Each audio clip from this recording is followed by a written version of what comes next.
great to be on the show, and it's great to be here with Tom and Matt. Thank you for having me back. If you have questions or comments for Lieutenant Governor Anthony Brown, call us at 800-433-8850 or send email to kojo@wamu.org. But first, breaking news: Virginia Governor Terry McAuliffe announcing today that he's going to sign a budget recently sent to him by the General Assembly, but that he will use his line item veto on 7 pieces of that budget. He also said in no uncertain terms that he's going to move forward to find a way to expand Medicaid by executive power because the budget sent to him by the Assembly did not address the issue. I have directed Secretary Hazel to work with our fellow partners in Washington, the insurance industry, the healthcare providers, our university medical centers, non-profit organizations, our local health departments, and the hospital industry to extend the promise of health care to all our people. Secretary Hazel will have a plan on my desk no later than September 1st of this year detailing how we move forward with health care in the face of the demagoguery, the lies, the fear, and cowardice that have gripped this debate for far too long. Well, on one hand, the state is going to have a budget. It will not be undercut by the lack of agreement on Medicaid. On the other hand, the governor uses some pretty strong language, lies, etc., to underscore the fact that he's going to try to find a way to do this by executive order. Well, this is a $96 billion biennial budget. This is a huge deal for the governor. You only get really one good shot at doing a budget and then implementing it, because by the time you bring up the second budget, you're out of office because you can't succeed yourself. And his Medicaid expansion, which many states have done and have received hundreds of millions of dollars in federal aid to expand health care, was his signature centerpiece goal. And you could hear in his voice the frustration and the anger because he did not get it. And in part he didn't get it because, or mainly because, a Democratic senator resigned from the Senate, giving the Republicans control of the Senate. FBI's investigating. And they moved ahead with the budget without the Medicaid expansion. It's a bitter pill for him to swallow. Moving ahead with the budget without the Medicaid expansion, you feel, is more important than a vaguely defined, or, well, no definition at all, a vaguely defined intention to try to do it some he's mimicking somewhat maybe President Obama, who's trying to wind his way around various issues in Congress. They have to have a budget. I mean, they were facing all kinds of cutbacks and bond rating issues, any number of things. If you don't pass a budget, it is the fundamental thing that drives any government, state government or city government, county government. And so they have to have a budget. And so they have one. It just doesn't have the cherry on top that this governor wanted. You're expanding Medicaid in the state of Maryland, Lieutenant Governor. Yeah, so Maryland embraced the Medicaid expansion. It's a great deal for states with the, in the first few years, 100% picked up by the federal government, and then a high percentage will continue to be 90 by the federal government. So it's a great deal for states, and it's also, at least in Maryland, we've already seen early numbers that it's reduced our uncompensated care that's being delivered by our hospitals. That's a good thing for taxpayers, also for anyone that pays for insurance, because in Maryland, at least, that cost of uncompensated care is baked into the insurance rate. So the Medicaid expansion, enhanced Medicaid, is a good deal for states. I do commend Governor McAuliffe for moving forward by executive order. And then there's something about it. It seemed like, I would imagine, Governor McAuliffe, the last straw on this was the resignation of that senator and how that happened. And I think at that point it looked like some dirty pool or something had happened there that just sort of pushed him to the point there. I think at this point he just wanted to go for it. Initially, he was going to get appointed to a state job. He rejected it, but he turned that down. Initially, and then there's also his daughter would get a judgeship. Yeah, judge, and now there is a federal review of that to see if there was any quid pro quo. I hate that word. But last week on this broadcast, former Tom Davis said hey, that's normal political horse trading in Virginia. It just looks strange to people outside of Virginia. Well, no, it's just, you don't generally talk about those things. You just do them. Well, whatever you do them on the merits. Yeah, do it on the merits. And you don't have that trouble in Maryland. Should you be elected governor, you have Democrats control both houses pretty well, don't they? Yeah, but that doesn't mean that there still has to be compromise and negotiation. We share the same values and principles, but it's a big party. Well, as a result of the fact that Democrats control both houses in Maryland, it would seem that you got a bad report card from stateintegrity.org with executive and legislative accountability, which says that the investigation that they conducted found that due to the unchecked Democratic control in the legislature in Maryland, a revolving door between lobbyists and government officials, failure to correct audit findings and limited data, access across the board, according to that report. How would you, if elected, improve accountability and especially transparency in Annapolis? I think that we are in a perpetual sort of state of improving accountability and transparency in government.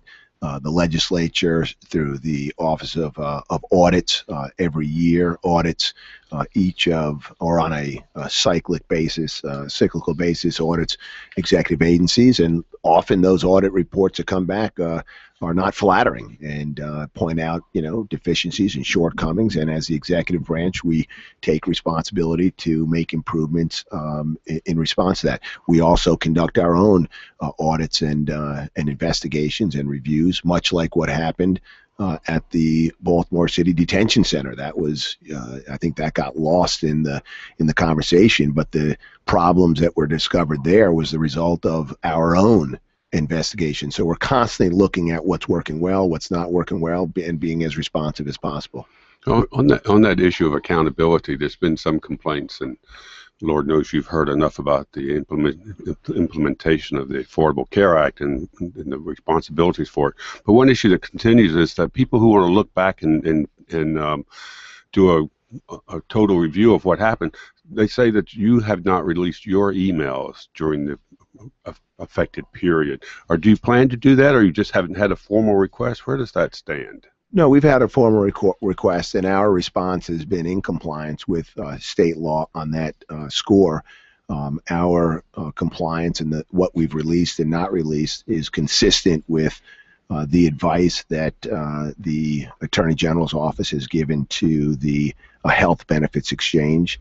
There are a number of categories of information that is not disclosed under those requests, and certainly, there's plenty that is.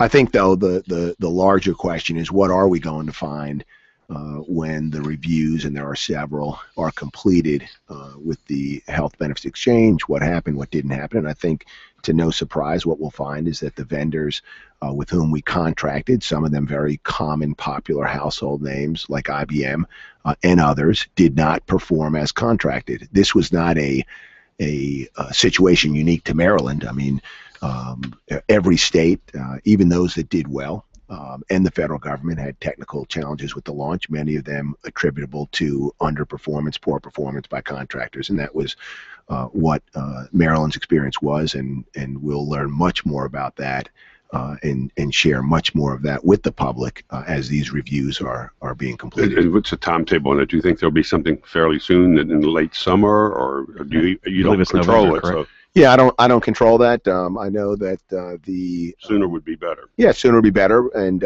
keep in mind that these reviews and audits, they occur on sort of a good government timeline, and not necessarily a political timeline. Or a media timeline. Or a media timeline. The most important thing is thoroughness. It wants to be comprehensive and complete and thorough. So the legislature, their review, I think, begins about now.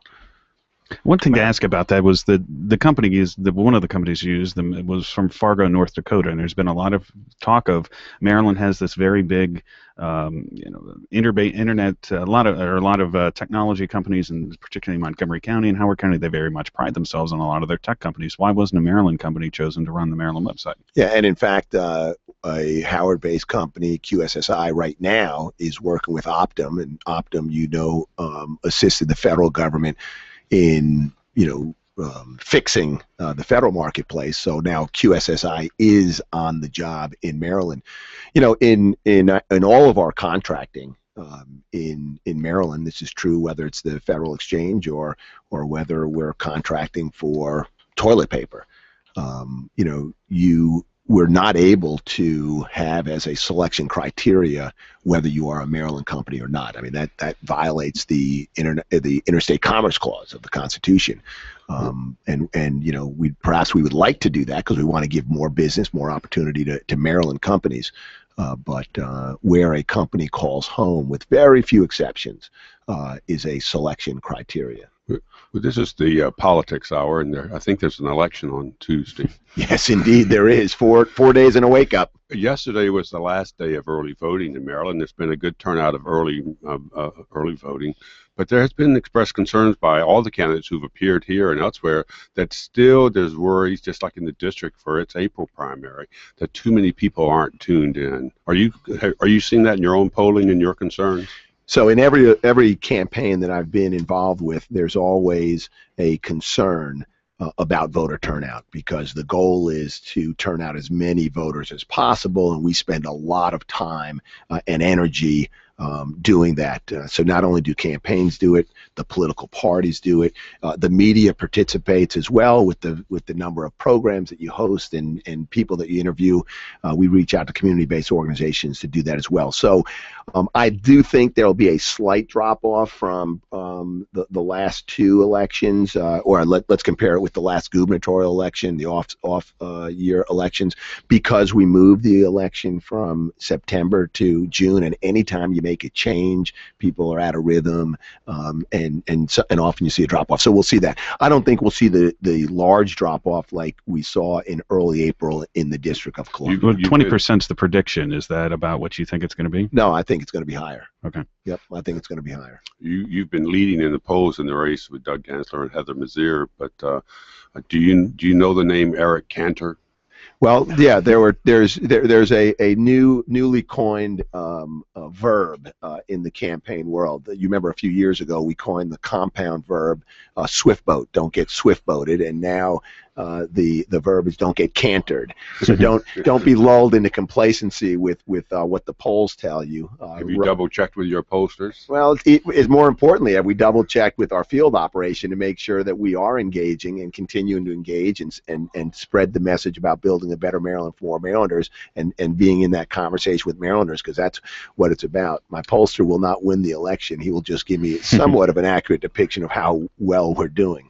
Last week, one of your opponents, Doug Gansler, essentially said that during the past 8 years under the O'Malley-Brown administration, the state has become less economically competitive.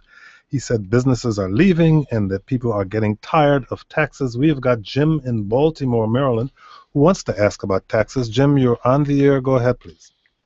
Yes, sir. Mr. Brown, there's been a lot of discussion about whether we should lower the corporate tax in order to attract more businesses and be more competitive with Virginia. I'm wondering, do you agree with that? And also, how would you help grow small businesses in Maryland that need the help? Thank you, Jim.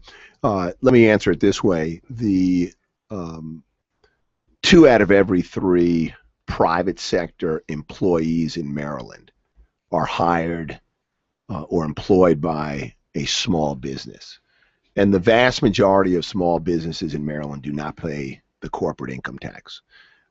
By lowering the corporate income tax and giving relief to Maryland's largest companies, a small subset of the employers, is not necessarily the best way to provide the kind of relief that we ought to provide to incentivize employers to invest in their businesses and create jobs and opportunities in Maryland. And that's why what I've called for is comprehensive tax reform, to look at all of our tax code, income, both corporate and personal, sales tax, property tax, etc., to find ways that we can incentivize employers to invest in their businesses and create jobs in Maryland, find ways to provide you and others tax relief, for Maryland's working families, but also, and finally, not to roll back the investments we've made in college affordability, our schools, our environment, healthcare, and public safety.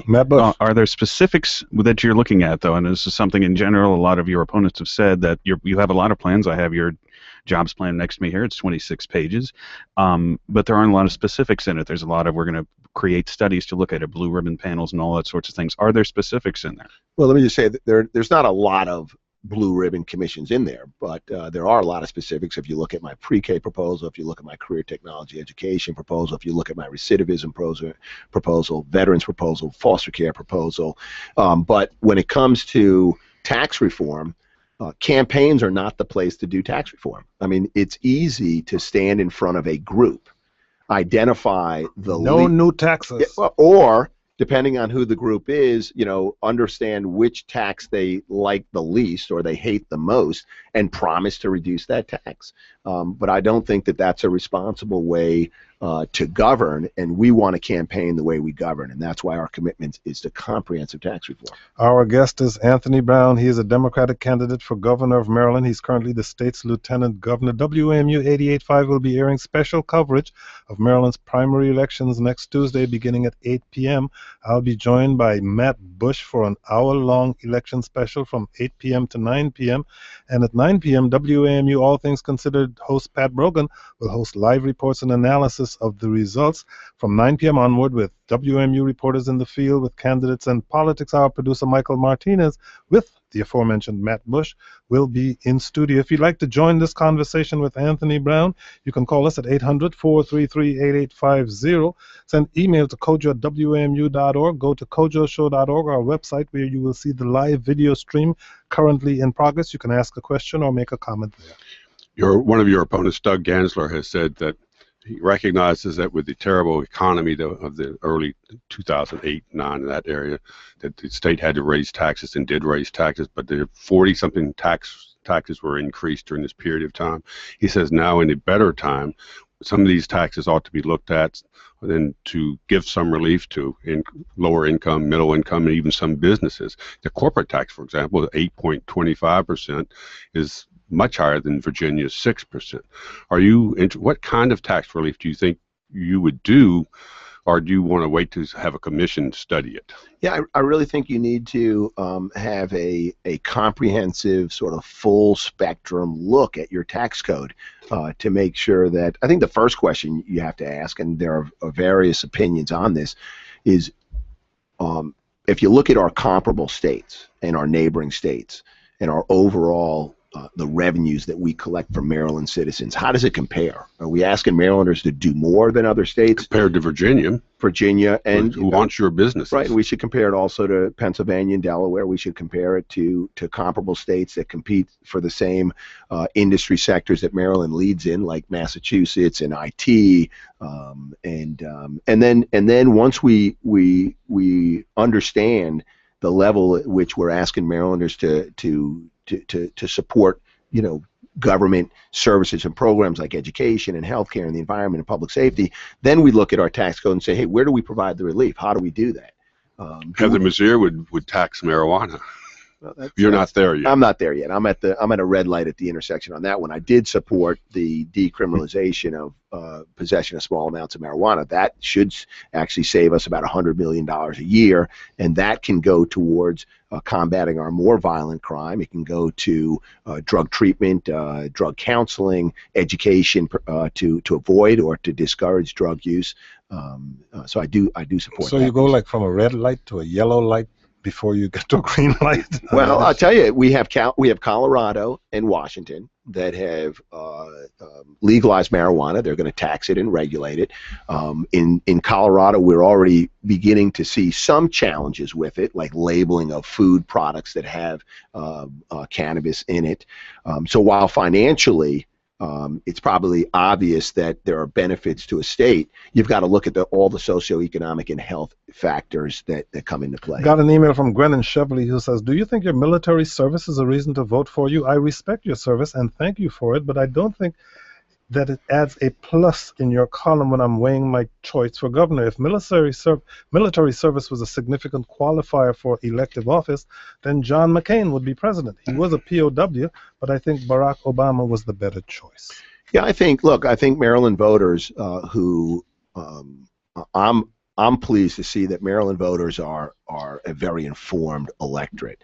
And what I've encouraged voters to do is to look at a number of factors. Look at our record.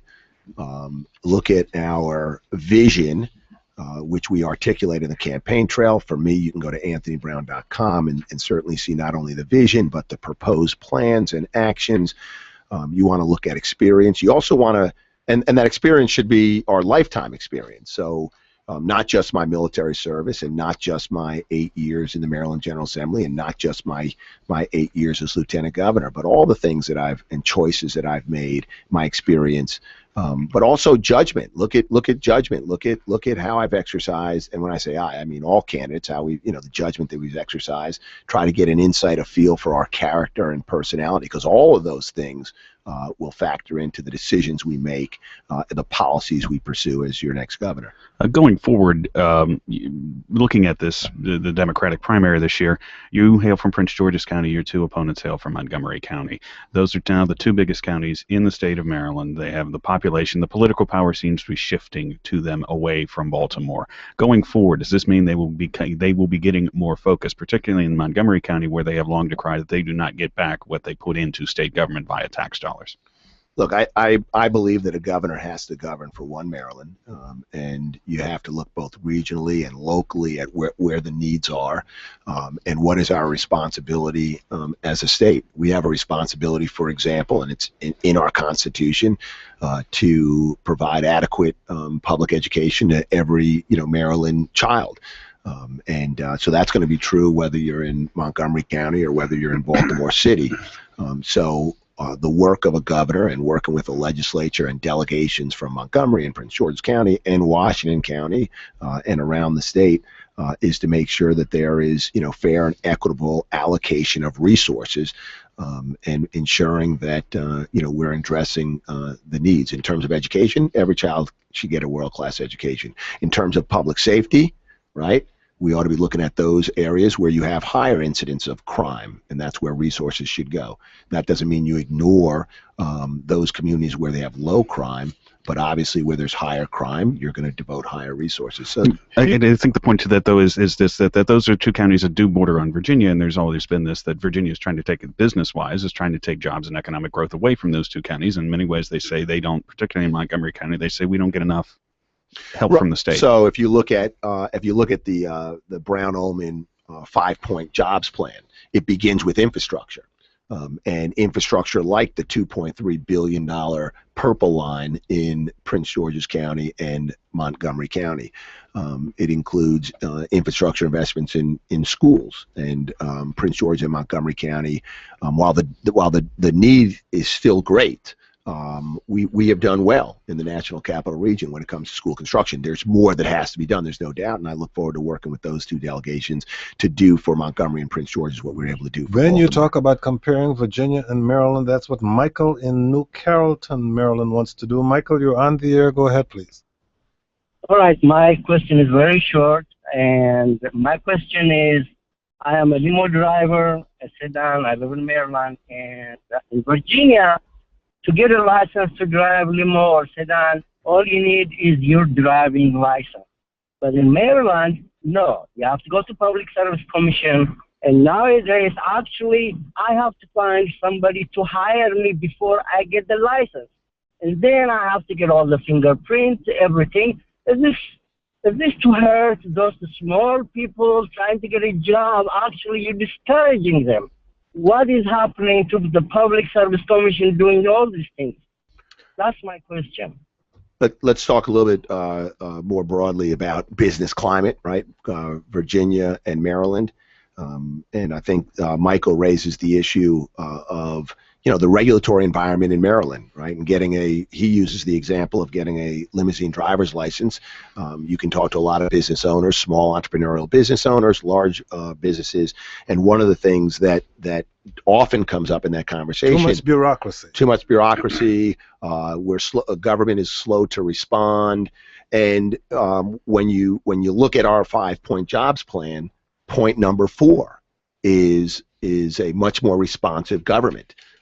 So there's some low-hanging fruit. There's some regulations that we can streamline, maybe even eliminate. But let's be clear, the regulations are designed to protect the public, to protect the environment, to protect consumers in the workplace. I believe, Ken Ullman, my running mate, and I believe that we can protect all of those interests but do it in a way that it's not overly burdensome. Under a Brown administration, will Michael be able to get his limo driver's license more easily than were he in Virginia? Yes.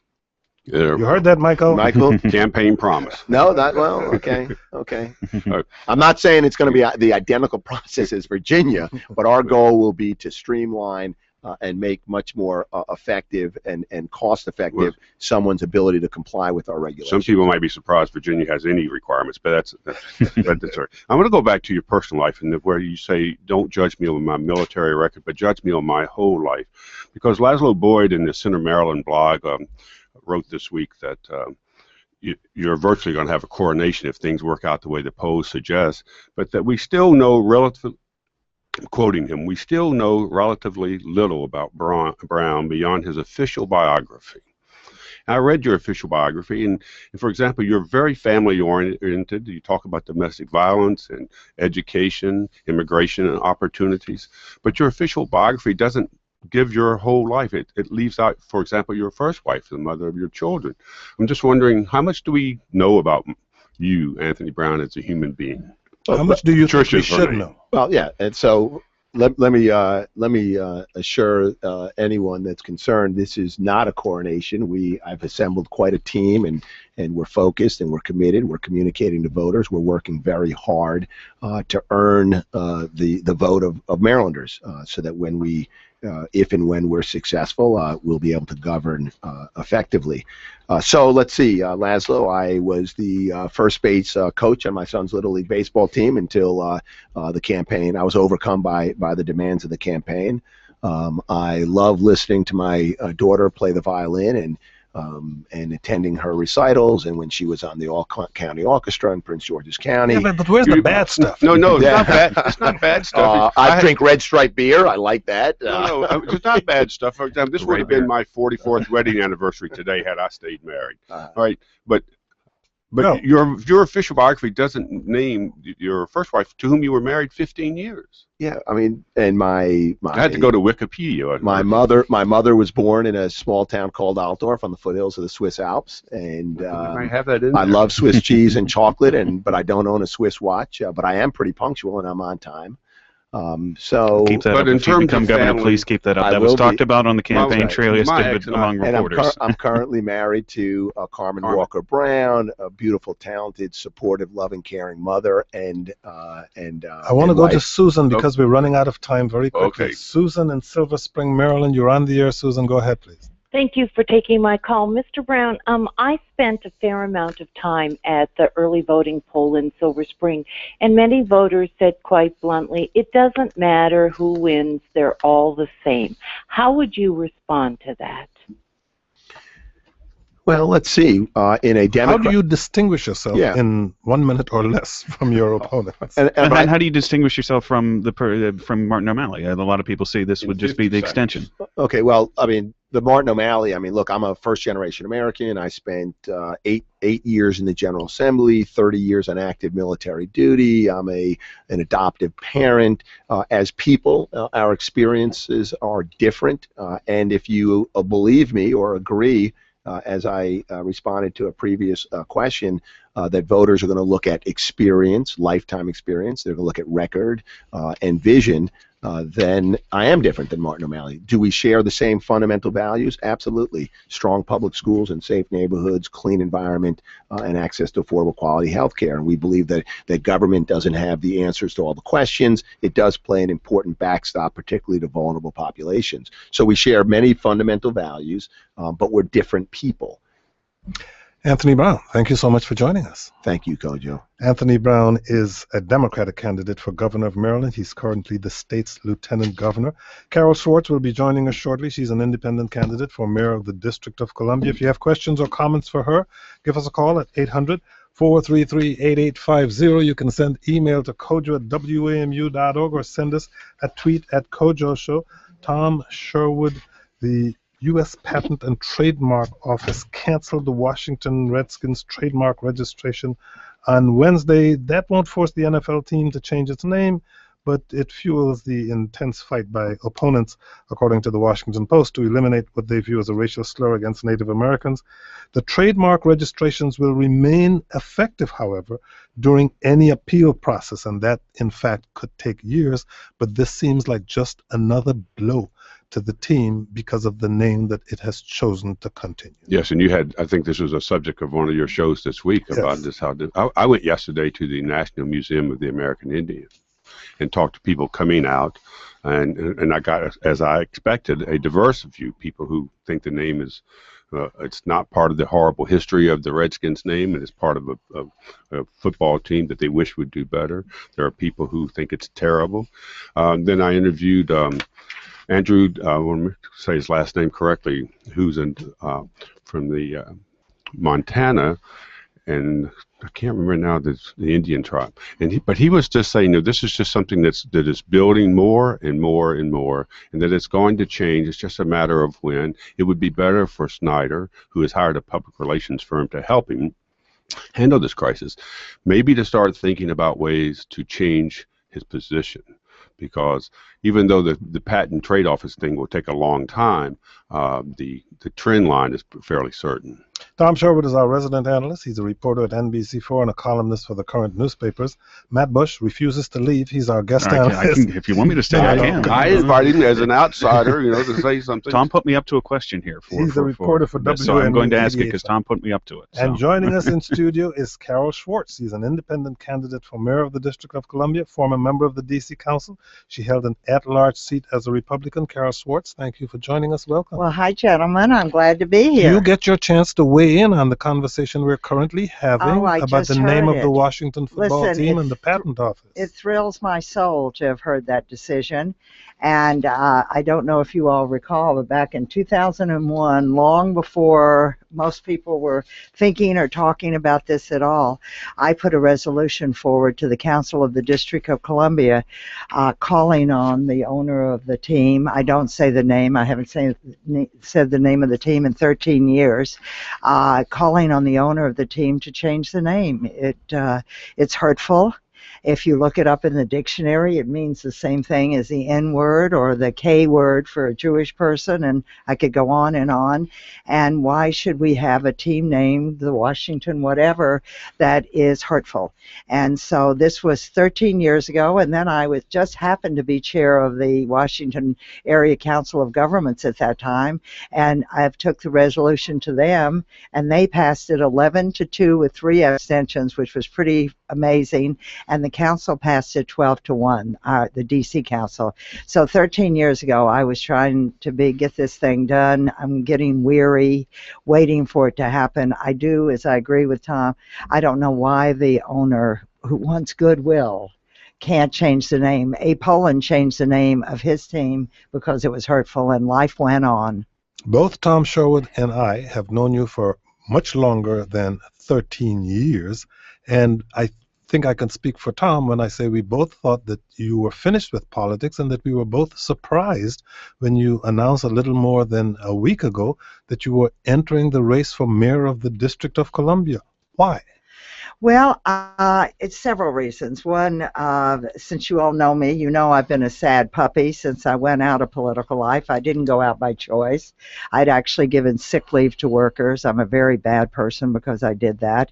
I'm a very proud bad person, by the way. But they came after me because of it, and they knew they couldn't get me in the general election where I'd gotten 94,000 votes the 4 years earlier.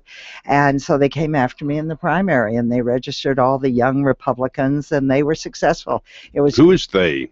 Well, they were mainly D.C. Chamber of Commerce. Well, and mainly the garage owners. Owners. They put together a PAC, so they were able to raise unlimited money. You didn't have to abide by the regular rules. And David Catania was part of that coalition. I believe he was. When you announced that you were getting into this race, you essentially said that part of it was because you didn't see the kind of leadership skills among the general election candidates that you feel are necessary to guide the city in a critical time. What do you mean by that? Where do you think your opponents come up short in the leadership department? Well, I said that in my statement because I believe it. I think that, but I really want to try to to run a very positive campaign and talk about me and the depth and the breadth of my experience, my record, my commitment to this city. And so I think in all those categories, I certainly am far and away the better mayoral candidate. I also, when I was on the council, I was kind of jokingly, they used to call me a policewoman because I was watching earmarks and all the kinds of things that were going on. And they tried to get me to raise constituent service funds. I wouldn't do it. And as soon as I left, they did. And you saw what happened. Earmarks and those funds just blew up in their faces. And so I think that I think the kind of integrity and courage I bring to political life is needed. And I think I can bring back our reputation. And we need to Let me have get it brought one more back. in before Tom and Matt take over, because they will. David Catania's campaign I manager. see they're just. They're champing at the bit. David Catania's campaign manager has already suggested that you're in this race for the sole purpose of drawing votes away from him. He called you Suleiman Schwartz. Frankly, I thought that was an insult to your career as a longtime public servant. But how do you respond to the suggestion that you may be working in concert with Muriel Bowser? Or not, or just to draw votes to make sure that David Catania, your almost mortal enemy, doesn't win. Well, listen, gentlemen, I ran for mayor when I think the person you mentioned was like a teenager. Or this I another wanted- name you're not going to name? Yes, that's another name I'm not going to name. Well, I think that gives you an indication of the feeling, but here we go. But I did that when he was a teenager. I ran again in 1994. I don't know his age at the time. In 1998, 2002, that had nothing to do with him. This race has nothing to do with him. Can I just let's clear this, because I know Matt wants to get in here. Would you be in this race if David Catania were not? Absolutely. Okay, then if yes. that's the case, what is it about Muriel Bowser that why you would be a better mayor than her? Specifically, you think you'll be better than Muriel Bowser? Is she inexperienced? I mean, you've got to have some reason. Well, we know the David let's Catania just put story it now. this way, Tom. I have more experience. My record is like very long and very deep, and encompasses all areas of the city, whether it be starting the Department of the Environment, whether it be, well, parking regulations, every issue you can think of, separating out the fire department from the EMS, which I called for years ago. You were against school reform and giving the mayor the that's control. not true. I was voted working against on it. school. Well, wait a minute, Tom. I was for school reform. I'm sorry, in you the were for school reform, but you 1970s. were against the mayor takeover. I was You and Phil against Mendelson. doing away with the School. elected Board of Education. That was the first We office you had in the so District few, of Columbia. exactly. On that elected And we school have board. so little democracy in this town. Why would we take it away from ourselves? And that's why I was against Our that guest proposal. is Carol Schwartz. She's an independent School candidate for reform, mayor of yes. the District of Columbia, former Yes, I member of the misspoke. D.C. Council. She held an at-large seat as a Republican. 800-433-8850 if you have questions or comments for her. Matt Bush. So Tom was helping me formulate this question. We'll say this: you've been out of office since 2008. Actually, January 2009. January 2nd, 2009. Sorry. Yes. So 5.5 years. The city, particularly, there's been a lot of people who've moved here in those 5 years who may not know who you are, and it's going to be and it would be a lot of younger people who were getting their first jobs out of college that came to D.C. They wanted to be a lot of people who came because of Barack Obama's presidency and wanting to get involved in public service and jobs or in government jobs and things like that. So how do you introduce yourself to those people who may not know who you are? Well, one, I'm on the street all the time. I'm carrying my own petitions around. I'm meeting people that way.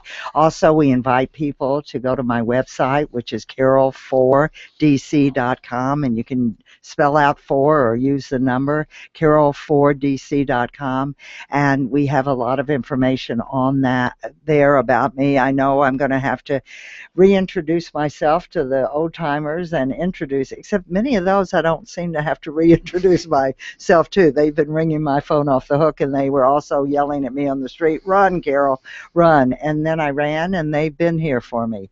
I think the newcomers are going to be a bigger challenge. I'm also a little older, but I hope they'll look at the breadth and depth of my experience. I hope they'll look at my energy level, which remains knock on wood, very strong, and that they will elect someone who's mature, who gets along well with people, who respects everyone, who has a good record, loves this city, and I want to lead it forward, and I want them involved as well as everyone else.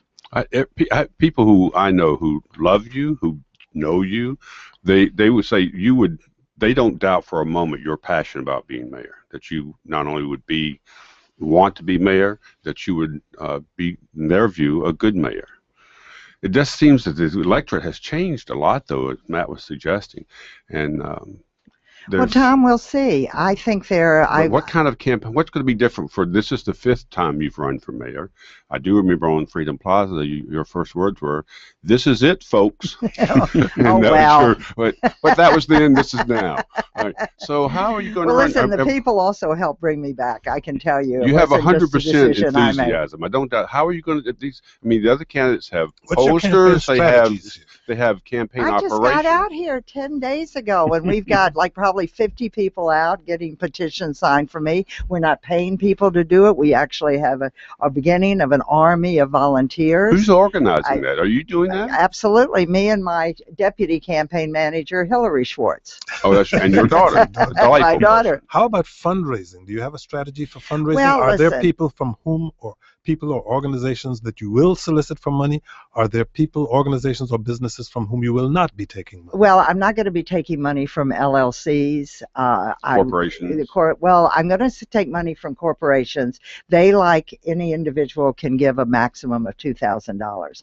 But a corporation then can't turn to their LLCs, and many of them have 5 and 10 LLCs, and give $2,000 from each of those. I think, the council obviously thought those were repugnant, so they passed legislation to do away with the LLC contributions. And yet, when it comes to this election, that law doesn't go in, interestingly enough, till January of 2015, which is obviously after the election. But you know what? Just because you can do it doesn't mean you should do it, and I could legally do it and probably successfully do it, but I'm not going to do it. How about, can we go to issues? I was going to specific issues. I was going to start with schools. We'll let you join the conversation, Kojo. You're on the air. I appreciate it. There are a number of issues that a new mayor is likely to inherit. Plans to overhaul the city's boundaries for public schools. What do you make of those plans thus far? And what is the broader philosophy that you think should be guiding the city's approach to this issue? Well, I certainly like the second proposal, that they have tweaked a great deal better than the first one, but I think there's still a long way to go. One of the concerns I have is by redrawing the boundaries the way they're doing, like at Eastern and Wilson, we're going to have pretty much segregated high schools. And I sent my children nowhere but the DC public schools, and one of the great appeals of those schools was the integrated nature of those schools. So I am certainly not in favor of some of the portions of the proposal. I understand that because of school closings, they are going to have to redraw some boundaries, because you have children that are there with no neighborhood school right now, and they have to do something. But this dramatic change, I don't think is needed, and I also think they just should put on a stop, maybe a permanent stop, because there is something that needs to be done, but at least a temporary stop. I think we've got a new mayor coming in, whether it be me or someone else. I think they should be able to weigh in on this. I do like the fact that the chancellor and the state superintendent are really reaching out to the community to get comments, and it's becoming an open and transparent process. Do you keep the chancellor, Kai Henderson? I would. I very much would keep her, and I'll tell you why. Because I think we are starting to make progress. Why would we want to start all over again? Let's keep that progress going. The problem with the boundaries is that September is a timetable for the mayor's administration, Mayor Gray, to put out the new proposal, and it goes into effect next year. The candidate, whose name shall not be mentioned by you, has said, let's pause and not have this and restudy it some more. Muriel Bowser has come out and said that she also is not for this program. Whatever happens, do you think where the boundaries should go into effect next year, or should it be looked at more thoroughly? I think it should be looked at more thoroughly, but where there is immediate need, such as the individuals whose schools got closed, I think those can be done probably not too emotionally now, and that's a real need. I think the What other about is the legal discussion. marijuana? I don't know. We got lots of issues. Okay. Legal marijuana. Wait a minute. Don't answer that yet, because I think that Joe in Washington, D.C. has the same question. Let's see if Joe has any more to add to that question. Joe, you're on the air. Go ahead, please. Hi, Ms. Schwartz. I go to Allendale Middle School, and I just graduated a couple days ago. I'm curious about your opinion on the legalization of marijuana, because it's already very accessible at our school, and I'm wondering how you think that it should be dealt with. Well, listen, I was for medicinal marijuana. I voted for it when it was on the council, and when it got stuck in Congress, I went up there and lobbied to get it unstuck so that people that needed it for medical reasons could have it. I am not for legalizing marijuana. I think we have enough, and now that I travel around on the streets again and I see people that are so stoned on alcohol and other drugs, and many of them marijuana, I think we have enough of a stoned population. I want to get them off of drugs. I certainly don't want to add to it. So, are you for decriminalization? Oh, absolutely. Okay, Not not legal. Not no, Colorado. You don't want to be I don't Colorado want to be East. Colorado. But I am for medicinal marijuana. I am for the decriminalization of marijuana, but I am not for the recreational use of marijuana. Affordable housing, the Post had this story about millennials wanting to stay in D.C., but once they start having families and then they have to start paying for things like childcare and all that, they couldn't afford to continue to live in D.C. What can you do? That's without question, I think, an issue that is affecting so many areas. It's one of my. How do you tackle It's that? one of my top priorities, and I've got people looking at best practices around the country in affordable housing. I chaired the regional task force on affordable housing for years, so I do know some best practices. I think Mayor Gray has starting to lead us in the right direction on affordable housing. Listen, I love the diversity of our city, and I want to keep that diversity. I want to attract people, and one of the things I love about the city is not just its racial diversity, but also its economic diversity. And in order to keep it, we've got to have the affordable housing component, and I've worked very hard. One of the aspects of diversity seems to be an increase in soccer fans. The council is going to meet next Thursday to chat about a fairly complicated and contentious plan to provide some public funds for a new soccer stadium for DC United, a deal that would involve the city swapping the Reef Center site at 14th and U, one of the hottest locations in the city, for the land where the stadium would be built at Buzzards Point. Are you a supporter of the plan as it's drawn out? I'd love to see soccer come here. I've been a supporter of the team. In fact, I used to do council resolutions commending them on their wins, and I would do it. I was the impetus for those resolutions.